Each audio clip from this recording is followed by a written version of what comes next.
You ask Tiger to solve. This deals with linear equations with one unknown.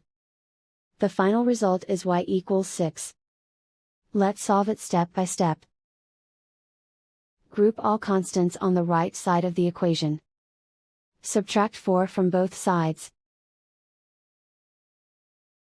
Simplify the arithmetic.